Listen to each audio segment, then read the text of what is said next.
शौहर के क्या क्या काम बीवी के ऊपर है, ये बातें तो खुलकर तफसील के साथ आप हजरात के सामने आ गई। अगर यहीं पर मैं टॉपिक खत्म करता तो फिर घर के अंदर जुल्म होता। सब जगह डिमांड करते हैं, मालूम हजरत क्या बोले, सुन कर ले तो पूरा छोड़ता नहीं। आज मिजाज ही ऐसा है, सिर्फ इनकम, नो आउटगोइंग, सिर्फ लेना मालूम, देना नहीं। तो शरीयत ने मियां बीवी के दरमियान इनकम भी रखा है, आउटगोइंग भी रखा है। कुछ काम वो हैं जो शौहर को बीवी से लेना है, कुछ जिम्मेदारियां वो हैं जो शौहर को बीवी के लिए देना है। लेना और देना ये सिलसिला अगर चलता रहा तो ये जिंदगी की गाड़ी आसानी से गुजर जाएगी। अगर सिर्फ वन वे रहा तो मसला मौलवी साहब के पास आ जाएगा।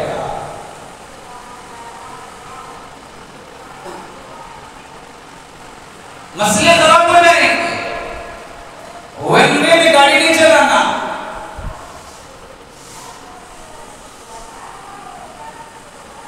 इस रिश्ते की नजाकत की वजह से मैंने इस टॉपिक को कंटिन्यू करने की कोशिश की है। दुआ फरमाए अल्लाह हमें सुनने से ज्यादा अमल की तौफीक अता फरमाए। आज सुनना तो हो रहा है, अमल की कमी की वजह से घर जहन्नम के गड़े बन चुके हैं। अगर ये बातें जो देखने में छोटी छोटी लगती है, मामूली लगती है, मेरे भाई इतनी प्यारी शरीयत हमारी है और शरीयत की बातें इतनी प्यारी हैं। अगर कोई मुसलमान उन बातों को अपनी जिंदगी में उतार ले तो फिर उससे ज्यादा सुकून वाली जिंदगी किसी और की नहीं हो सकती।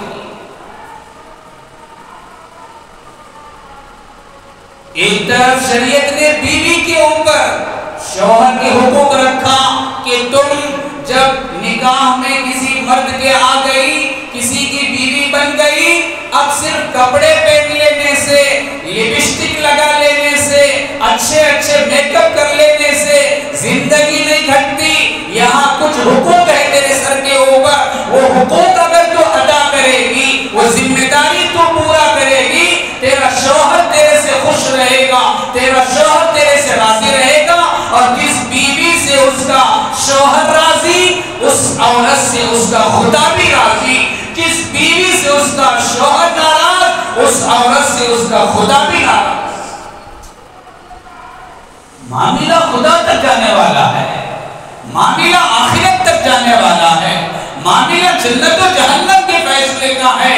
इसलिए हमें इन चीजों को, इन जिम्मेदारियों को हल्के में ना लें, इन जिम्मेदारियों को दुनिया की जिम्मेदारी ना समझें, बल्कि इन जिम्मेदारियों को अदा करने की अपने अंदर आदत बनाने की कोशिश करें।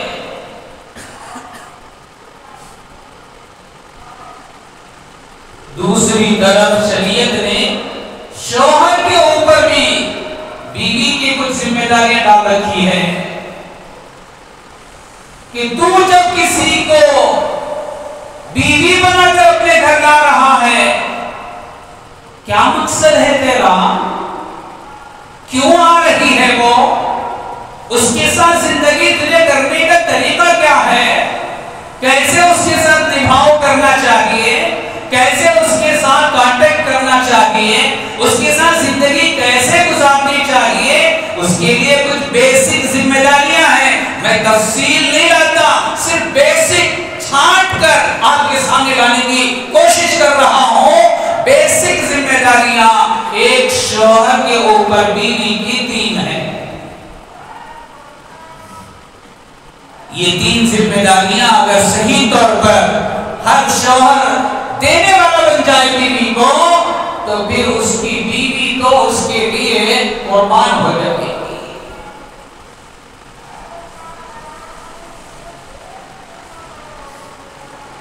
ये रिश्ता इतना नाजुक है कि अगर इस रिश्ते में खराबी आती है तो उसका असर औलाद पर पड़ता है।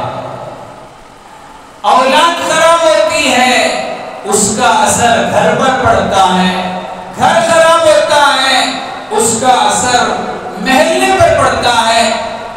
महल्ला खराब होता है, उसका असर गांव पर पड़ता है। गांव खराब होता है, उसका असर समाज पर पड़ता है।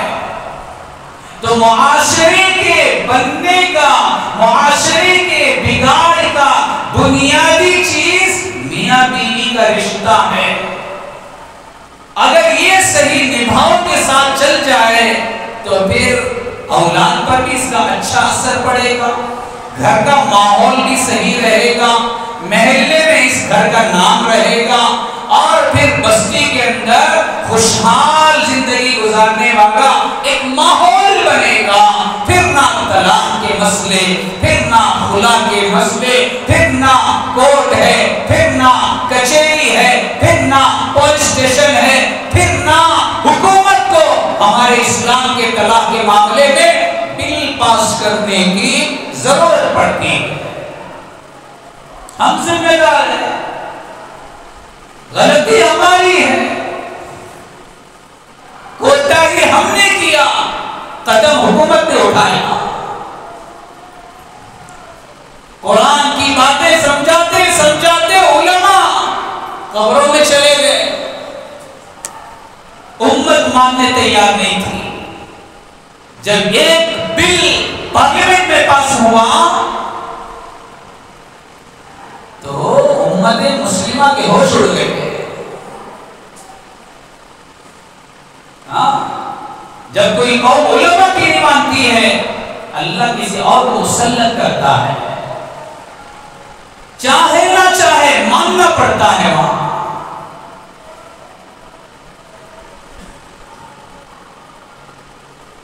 तो शोहर के ऊपर बीवी की क्या जिम्मेदारियां हैं जिनके अदा करने से जिंदगी खुशहाल होती है। नंबर 1, पहली जिम्मेदारी, निकाह होने के बाद शौहर के लिए जरूरी है जिंदगी भर, जब तक सांसों में सांस रहे, जब तक दोनों का जोड़ा एक साथ चलता रहे, तब तक बीवी के अखराजात को पूरी खुशदिली के साथ उठाए। नानो नफका कहते हैं इसे, शरीयत की इस्तिलाह में नानो नफका। क्या मतलब? आने वाली बीवी के खाने का इंतजाम करना, पहनने के लिए कपड़ों का इंतजाम करना, रहने के लिए घर का इंतजाम करना, उसके अलावा एक्स्ट्रा जो भी उसके खर्चे हैं वो सारे खर्चे उठाने का बोझ शौहर के ऊपर है। ऐसा नहीं कि शादी तो तू किया और बोझ तेरे माँ बाप उठा रहे हैं और तू आवारागर्दी के साथ अपने दोस्तों की महफिलों में बैठकर जिंदगी गुजार रहा है। पहली जिम्मेदारी बीवी का खर्चा उठाना, बीवी के खर्चे पूरे करना, बीवी को किन चीजों की जरूरत कब पड़ती है उन जरूरतों को पूरा करने के लिए सामान मुहैया करना और उसका बंदोबस्त करना शौहर की सबसे पहली जिम्मेदारी है।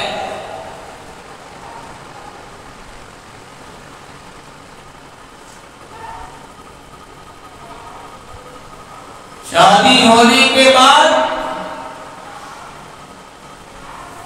हर इंसान की जिम्मेदारी बढ़ जाती है।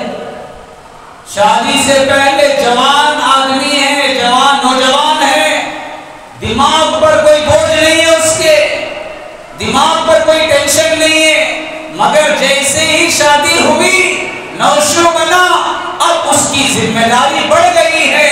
अब उसके कमाने का सिस्टम बदलना पड़ेगा, अब उसकी मेहनत की सतह को बुलंद करना पड़ेगा। पहले 11 बजे तक सोता रहता था, बिस्तर पे करवटें बदल बदल कर और खराटे मारते हुए सोता रहा। बाप उठाने से नहीं उठता था, माँ उठाने से नहीं उठती थी, इसलिए कि जिम्मेदारी नहीं है सर के ऊपर, सो रहा है। तक, सो रहा है 12-12 बजे तक, चलता जिंदगी चल रही है, बाप कमा के लाके डालता है ना, माँ मेहनत करके पका के डालती है ना, पेट भर रहा है, तो फिर नींद भी पूरी करेगा बेचारा।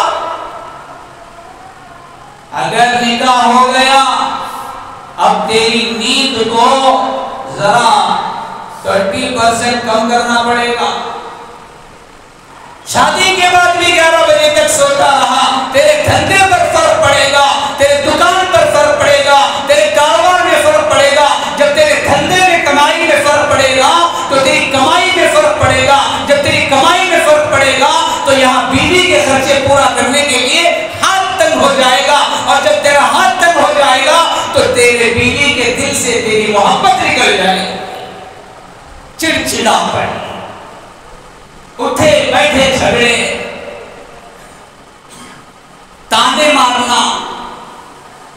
जितने नौजवान हैं आज, शादियां हो गई है, बच्चे वाले बन गए हैं, मगर मिजाज में मेहनत का जज्बा नहीं है, अच्छा कमाने का जज्बा नहीं है, अच्छा धंधा करने का जज्बा नहीं है, फालतू फिरने के लिए वक्त है, दोस्तों के साथ आवारागर्दी करने के लिए वक्त है, सुबह सुबह नींद छोड़कर बाजार में जाके बैठने के लिए, मेहनत करने के लिए जी छुड़ा रहा है।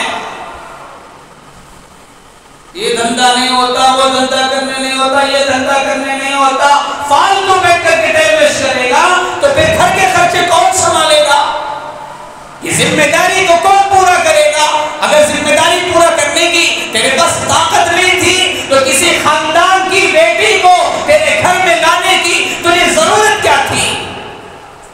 उसका बाप उसे पाल लेता, उसका भाई उसे पाल लेता, क्या समझ लिया है? अरे शरीयत ने तो ये कहा, एक बिल्ली भी पालते हो उसका हक अदा करना उस बिल्ली पालने वाले के ऊपर जरूरी है। अगर किसी ने घर में बिल्ली पाला और उसका खाने का निजाम नहीं बनाया, उसकी जिम्मेदारी को पूरा नहीं किया, उसके खाने पीने का बंदोबस्त नहीं किया, अल्लाह के नबी ने फरमाया मैंने ऐसी औरत को जहन्नम में देखा है। बिल्ली को सताने पर जहन्नम है, बीवी को सताने पर और क्या नहीं मिलता। बिल्ली में बीवी में फर्क नहीं है कि दोनों को एक समझ लिए, फर्क है।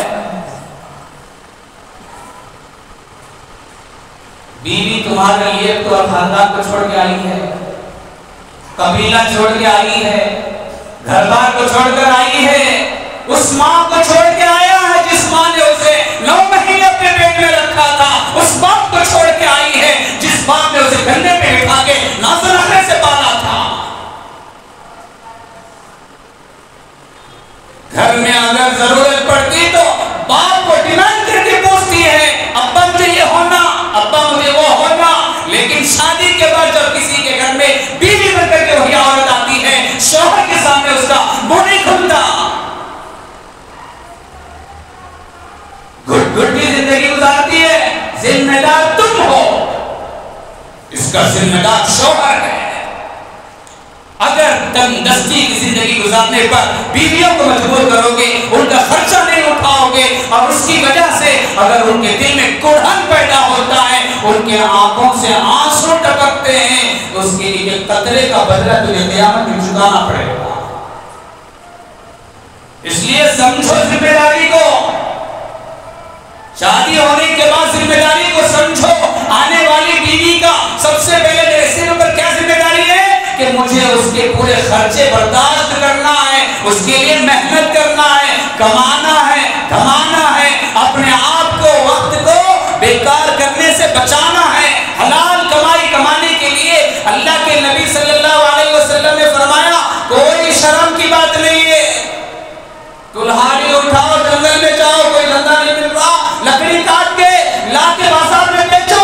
ये तुम्हारा बेचना भी बीवी के हलाल लोकमा खिलाने की नीयत से, तुम्हारा लकड़ी काट के बेचना भी तुम्हारे लिए इबादत का दर्जा है, सवाब दिया जाएगा तुम्हें इसके बारे में, नेकी लिखी जाएगी। हमने क्या समझ लिया? बीवी के खर्चे पूरा करना टेंशन का काम। सुबह उठते ही जी दूध लाओ जी, शाम में घर को आते आते फोन, क्या प्याज लाओ जी, टमाटे लाओ जी, कोथिंबीर लाओ जी, बैगन लाओ, क्या टेंशन है। लोग कहते हैं, लोग अपने पेशानी पर बल लाते हैं, चिड़चिड़ापन महसूस करते हैं। मेरे भाई, ये टेंशन का काम नहीं, ये इबादत का काम है। माइंड सेट बदलो जरा। हमारे माइंड में ये बात बैठ गई है, सिर्फ नमाज पढ़ना ही इबादत शरीयत में। लाखों रुपए खर्चा करके हज करना इबादत, रमजान के रोजे रखना, टोपी पहन के तरावी पढ़ना, हाथ में कुरान रख के हाथ की तिलावत करना, और बड़ा सवाब का काम भी। और सही बात, कुरान पढ़ना सवाब का काम, नमाज पढ़ना इबादत है, हज करना इबादत है, सदका करना इबादत है। बीवी के खर्चे पूरा करने को इबादत नहीं समझे आज तक, टेंशन बना लिया, इसलिए कोताही हो रही है, लापरवाही हो रही है। इस जहन को बदलो। जैसे नमाज के वक्त में नमाज पढ़ना इबादत, रमजान के महीने में रोजा रखना इबादत, हज फर्ज है, हज करना इबादत। शादी हो गई, बीवी लेके आ गया, किसी औरत का शौहर बन गया, अब बीवी के खर्चे पूरा करने के लिए दुकान पे जाके बैठना भी इबादत। शादी हो गई, बीवी के खाने का इंतजाम करने के लिए नौकरी करना भी इबादत। बीवी के खर्चे पूरा करने के लिए बाग में खुदाई का काम करना भी इबादत है। हमारी शरीयत सिर्फ मस्जिद के हद तक नहीं, 24 घंटे के काम में हमारी शरीयत बसी हुई है, हमारी शरीयत मिली हुई है। हमारा दुनिया का कोई काम ऐसा नहीं जिसको हम दीन का काम ना बनाएं। हर दुनिया के काम को दीन का काम बना सकते हैं। सिर्फ क्या करना है, नीयत बदलना है।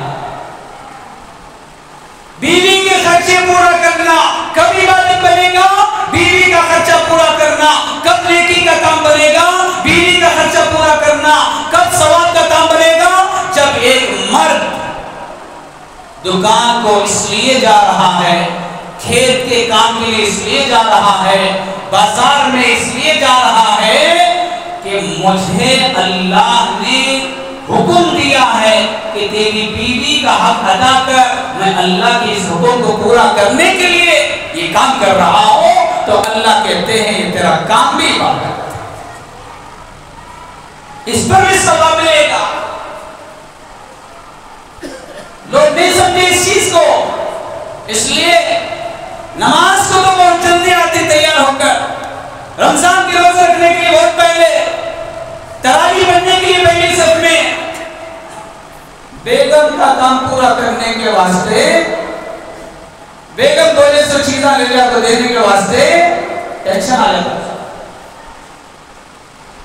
टेंशन लो ना, ये नियत से करो, इंशाअल्लाह वो काम में भी मजा आएगा और वो तुम्हारा दिल का टेंशन भी दूर हो जाएगा। अल्लाह के नबी सल्लल्लाहु अलैहि वसल्लम ने क्या फरमाया? अल्लाह के नबी सल्लल्लाहु अलैहि वसल्लम ने फरमाया सहाबा से कि कोई आदमी एक दीनार, दीनार बोले तो सोने का सिक्का, जैसे आजकल 5 रुपए का सिक्का निकलता है, ऐसा एक सिक्का सोने का, उसे दीनार कहते हैं। अल्लाह के नबी सल्लल्लाहु अलैहि वसल्लम ने फरमाया कोई आदमी एक दीनार जिहाद के काम में लगाए, कहीं जिहाद हो रहा है, कुफार के साथ मुसलमानों की जंग हो रही है, उसमें किसी ने एक दीनार, मेरी तरफ से हद भी है, अल्लाह का दीन का काम हो रहा है, कोई आदमी एक दीनार लगाया, नेकी का काम। इसी तरह अगर कोई आदमी अपना एक दीनार लेकर के किसी गुलाम को खरीद कर आजाद किया, नेकी का काम। इसी तरह एक आदमी एक दीनार लेकर के गुलाम आजाद किया, जिहाद किया, इसी तरह एक गरीब को, भूखे को, प्यासे को देखकर उसकी जरूरत पूरा करने के लिए से एक दीनार दे दिया। जैसे मस्जिदों के बाहर आके बैठ जाते हैं मोहताज लोग, जरूरतमंद लोग डाल जाते हैं। 3 आदमी हुए, एक आदमी वो जो उस एक दीनार को अपनी बीवी पर खर्च करता है, अपने बच्चों पर खर्च करता है। ये 4 आदमियों का तज़किरा अल्लाह के नबी सल्लल्लाहु अलैहि वसल्लम ने फरमाकर आखिर में फरमाया, इन 4 में से सबसे ज्यादा सवाब एक दीनार के खर्च करने का अल्लाह जिसको देगा वो शौहर है जो बीवी के ऊपर एक दीनार को खर्च किया है। जिहाद में खर्च करने से ज्यादा सवाब बीवी पर खर्च करना, गुलाम पर आज़ाद करने से ज्यादा सवाब बीवी पर खर्च करना, गरीबों का पेट भरने से ज्यादा सवाब बीवी का पेट भरना। आज मामला उल्टा हो गया, दूसरे का चिराग जला नहीं करता और अपने घर का चूल्हा बंद कर रहा। बाहर देखे तो गरिया भी और वो भी काम के साथ कर रहा है, हां लुटा रहा, मस्जिद बंद में हाथ दे रहा, मस्जिद से को दे रहा। घर में देखे तो ही नहीं, बीवी के पास पहनने के लिए कपड़े नहीं, बच्चे के पास नए पहनने के लिए कपड़े नहीं। सारे खर्चे जितने हमारी जिंदगी में हैं, जितनी जगह खर्चे करने की जगह है, उन सारे खर्चा करने की जगहों में सबसे नंबर 1 जगह बीवी का खर्चा, घर की जिम्मेदारी ज़हन में बिठा लो। बाद में दूसरे ये नहीं बोलता मैं कि जिहाद में खर्चा नहीं करना, गरीब को पैसा नहीं देना, गुलाम आज़ाद करने के लिए पैसा नहीं लगाना, ये मतलब नहीं है हदीस का। सब जगह लगाओ, पहला नंबर बीवी से शुरू करो। वहां पर भी हाथ छोड़ दिए नहीं चलता, सबको करो, शुरुआत घर से करो। मस्जिद का तकाज़ा है, अल्लाह ने अगर तुम्हारे पास ताकत दिया है, माल दिया है, वहां भी लगाओ। मदरसे का तकाज़ा है, वहां भी लगाओ। गरीब है, यतीम है, महल्ले में कोई, उसके घर की जरूरत पूरा करना है, करो। लेकिन अपने घर को पूरा करने के बाद सब जगह करो। ये सबसे ज्यादा सवाब का काम है, ये सबसे ज्यादा फजीलत का काम है। नौशुबन को शेरवानी पहनने को खालिद साहब के पास बैठ को वादा करे से भूल गए। क्या वादा करती है खालिद साहब के पास? मैंने कबूल किया, ये वादा है।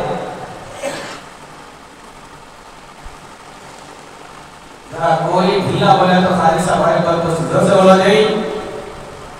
अच्छा सुने ना, मैंने कबूल किया। क्या कबूल किया? टमाटे लाना कबूल किया, प्याज लाना कबूल किया, मिर्चा लाना कबूल किया, सुबह में उनको बाजार को जाना कबूल किया और मेहनत करना कबूल किया, बाद में काम करना कबूल किया, ईद में कपड़े लाकर देना कबूल किया, बच्चों को पढ़ाने का पूरा टेंशन उठाना कबूल किया। ये सब है सो मैटर तो शॉर्टकट में बोलती, इसलिए कि नहीं रहता तुम्हारे पास शॉर्टकट बोल रहा। मैंने कबूल किया, मुझसे बोला क्या कबूल किया?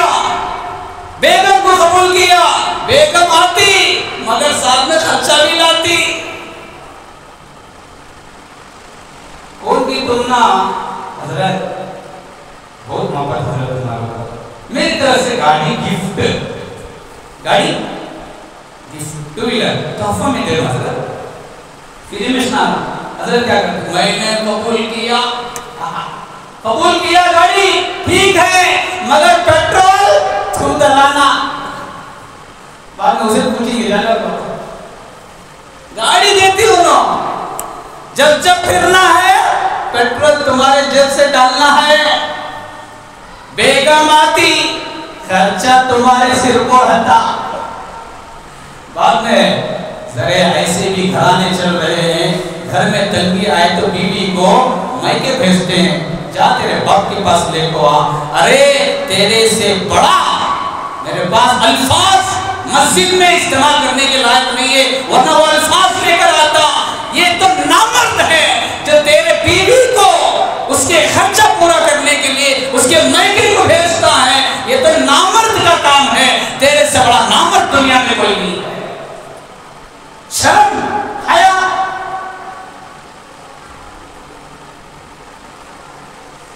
सूरत लेके जाएगी मुझे?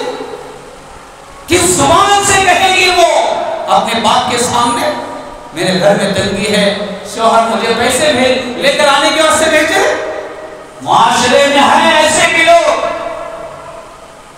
सुस्ती काहिली, कमाते नहीं, मेहनत करते नहीं, परेशानी आए तो बीवी को उठा को महंगे भेजते थे, जा ले को तेरे बाबा को क्या दिया वो तो जेब में। अच्छा, कल तेरी भी बेटी शादी के लायक आएगी, अगर कोई तेरे बेटी के ऊपर यह हरकत करे तब समझ में आएगा किसी और की बेटी को सताने का अंजाम क्या होता है। अल्लाह के वास्ते दूसरों की बेटियों पर जुल्म ना करो, ये दीन का हिस्सा है। जैसे कि अभी मैंने कहा बीवी का खर्चा उठाना इबादत है, सवाब का काम है।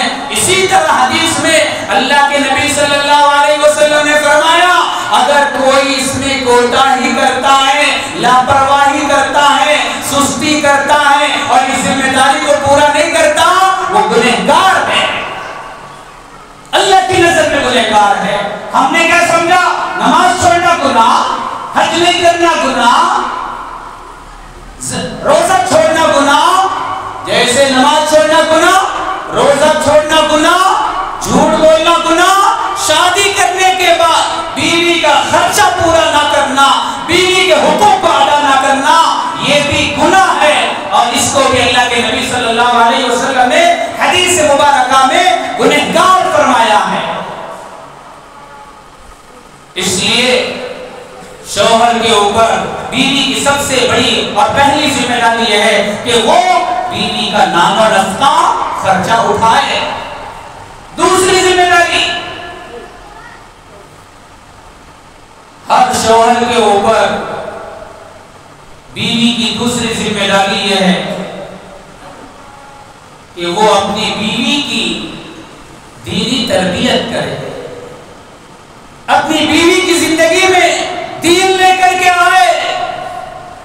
उसका पेट भरने का निजाम तो बना रहा है, उसके जिस्म पर अच्छे से अच्छे, महंगे से महंगे कपड़े पहनने का निजाम बना रहा है, उसके रहने के लिए बेहतरीन से महल बना के तैयार करके दिया है, उसके खाने का निजाम, कपड़ों का निजाम, रहने का निजाम, उसके सफर का निजाम, सब कुछ अच्छे से अच्छे बना के दिया। अगर शौहर अपनी बीवी को दीन का रास्ता नहीं दिखाया, अपनी बीवी को दीन की दावत नहीं दिया, अपनी बीवी को नमाज की दावत नहीं दिया, अपनी बीवी को नमाजी नहीं बनाया, अपनी बीवी को अल्लाह का फरमाबरदार नहीं बनाया, अपनी बीवी को अल्लाह और उसके रसूल के हुक्मों पर और तरीकों पर चलने वाला नहीं बनाया, ये शौहर भी कल क़यामत के दिन पकड़ा जाएगा। अरे दुनियावी जरूरतें पूरा करना सिर्फ हमारे साथ खास नहीं है, दुनिया में जितने मजहब के लोग हैं ना, हर मजहब का आदमी भी खाने का निजाम कर रहा, बीवी को नहीं कर रहा, सब कर रही। अच्छे से अच्छे अपनी बीवियों को कपड़े पहना ली, अच्छे से अच्छे अपने बीवियों को रहने के लिए घर का निजाम बनाए हैं, हर मजहब वाले कर रहे हैं, मगर मुसलमान का क्या इसमें स्पेशल है? वो भी किए, हम भी किए।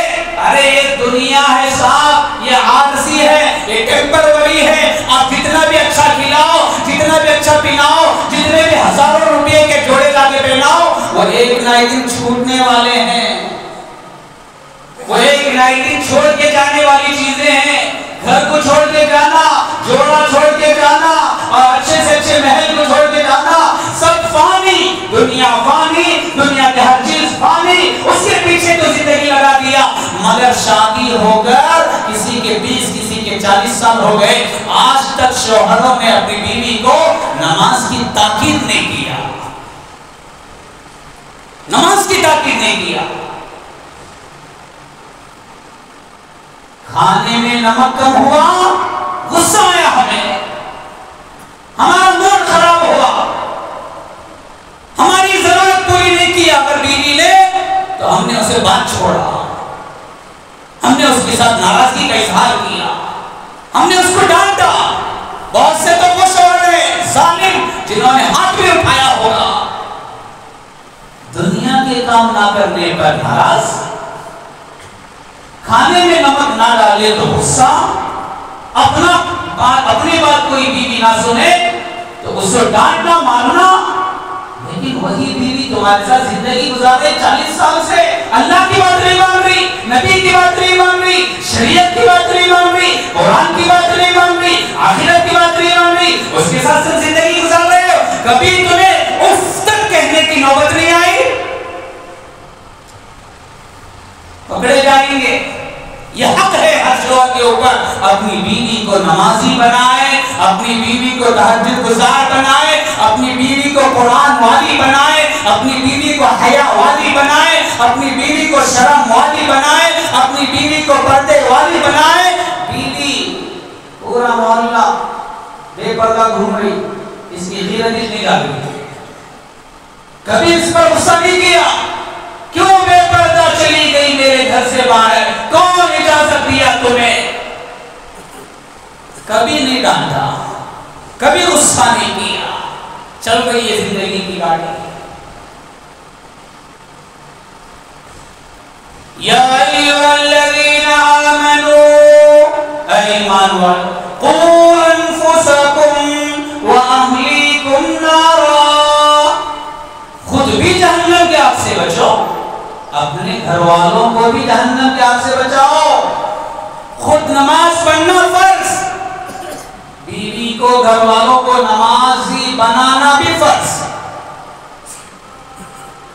तू जिम्मेदार है घर का, तू यजमान है घर का, तेरे बच्चों की निगरानी तेरे सर पर है, तेरी बीवी की निगरानी तेरे सर के ऊपर है। अगर इस निगरानी में कोताही हुई, अल्लाह के पास जवाब देना पड़ेगा। तो हर एक अपने घर वालों को दीनदार बनाने की भी कोशिश करे, बीवियों को नमाजी बनाने की कोशिश करे, सजदे वाली बनाने की कोशिश करे, अल्लाह वाली बनाने की कोशिश करे। अगर घर वाली अल्लाह वाली बन गई, हमारा आधा बोझ आधा टेंशन हल्का हो जाएगा। हमारे धंधे में परेशानी है, हमारी बीवी अपने अल्लाह से हाथ उठा करके शौहर के हाथ में दुआ करे। आज दुआ करने वाली कहाँ है? घर वाली। दुआ करने वाली तो तुम्हारे मुंह में मट्टी पड़ो, हमारे वाली में तो खाली हाथ नहीं सब। अल्लाह वाली बनाओ, सब्र आएगा, शुक्र पैदा होगा, वो अल्लाह से मांगने वाली बनेगी, तुम्हारी परेशानी में तुम्हारा हाथ बटाने वाली बनेगी, तुम्हें तसल्ली की बातें करने वाली बनेगी। अल्लाह वाली नहीं बनाया, अच्छे अच्छे ग्रीवा लाखों क्या टेक्निक बना रहे बीवी, परेशानी में हाथ बटाने की बजाय लात उठा। अल्लाह की हिफाजत फरमाए। शौहर का हक क्या नहीं समझा हो, शौहर की खिदमत नहीं समझा बीवी ने, शौहर की इज्जत को नहीं समझा, शौहर के मकाम को नहीं समझा। अब बीवी शौहर की बेइज्जती करती, पूरे मोहल्ले में टांटा, मेरा शौहर ऐसा हमारे काम देता है। घर वालों को दीनदार बनाना शौहरों की जिम्मेदारी है।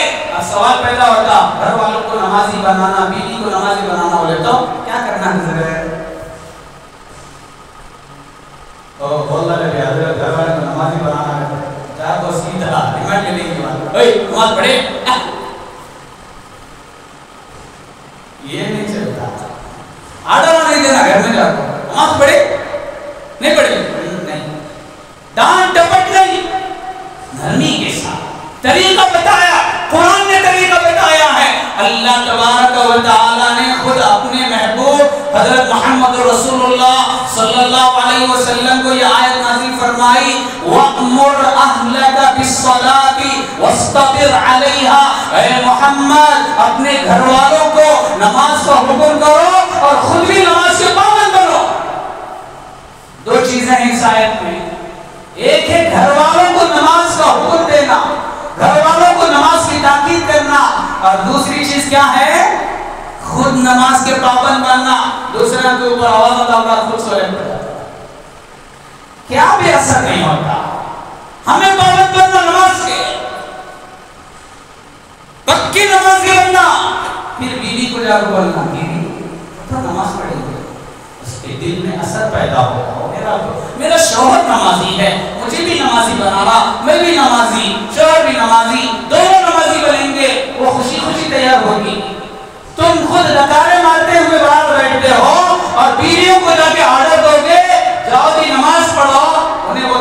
जाओ पढ़ो जी, तुम्हारा टाइम है जमा से नमाज पढ़ने का, अरे कब तक पढ़ेगा।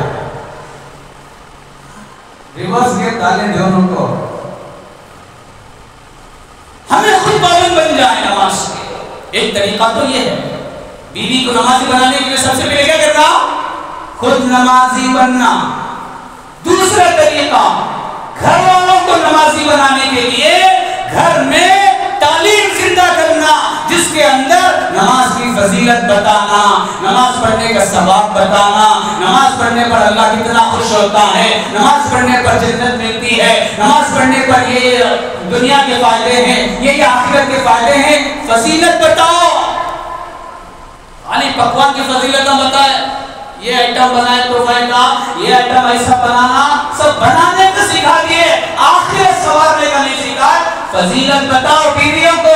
औरत बहुत नरम मिजाज नरम दिल की होती है, बहुत जल्दी असर करती है।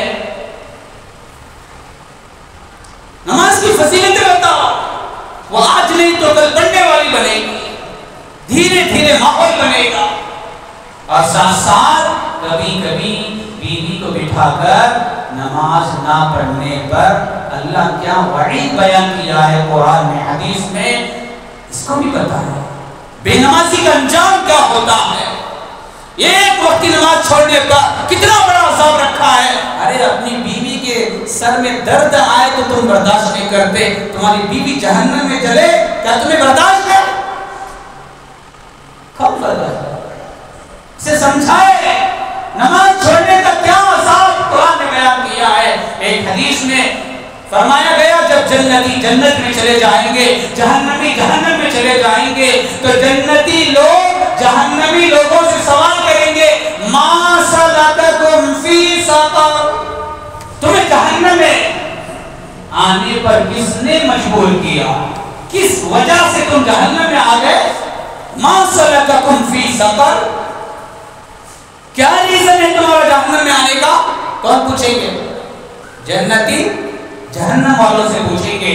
जवाब क्या आएगा जहन्नम वालों से? क़ालू लम नकु मिनल मुसल्लीन, पहला जवाब वो कहेंगे हमारे जहन्नम में आने की बुनियादी वजह यह है कि हम दुनिया में नमाज नहीं पढ़ते थे, बेनमाजी की जिंदगी गुजारा, अल्लाह ने हमें जहन्नम में भेज दिया। ये बातें घर वालों को बिठा के बोलना है, उसका दिल धड़क जाएगा। इतना बड़ा इल्जाम मैं बर्दाश्त नहीं कर सकती, मैं तो घर में बेडरूम में चिपलक के नजर आने पर मेरी नींद उड़ जाती है, मैं जहन्नम के अज़ाब में जलूं, मुझे बर्दाश्त नहीं है। फिर वो नमाजी वाली बनेगी, मुसल्ले वाले बनेगी। दिल पे हाथ रख के बताना, शादियां होकर के कई कई साल हो गए, आज तक हमने ये काम शुरू नहीं किया। इंशाल्लाह उम्मीद करता हूँ आज से इंशाल्लाह हर घर में ये काम शुरू होगा। और ये हमारी दूसरी जिम्मेदारी है जो हमें अदा करना है। एक तीसरी जिम्मेदारी बाकी है, इंशाल्लाह आइंदा जुमा लेकर के आऊंगा तफसील के साथ। आप तमाम हजरात से गुजारिश है कि वक्त पर आने की कोशिश करें, पूरी बात हमारे सामने आएगी, इंशाल्लाह अमल करना आसान होगा।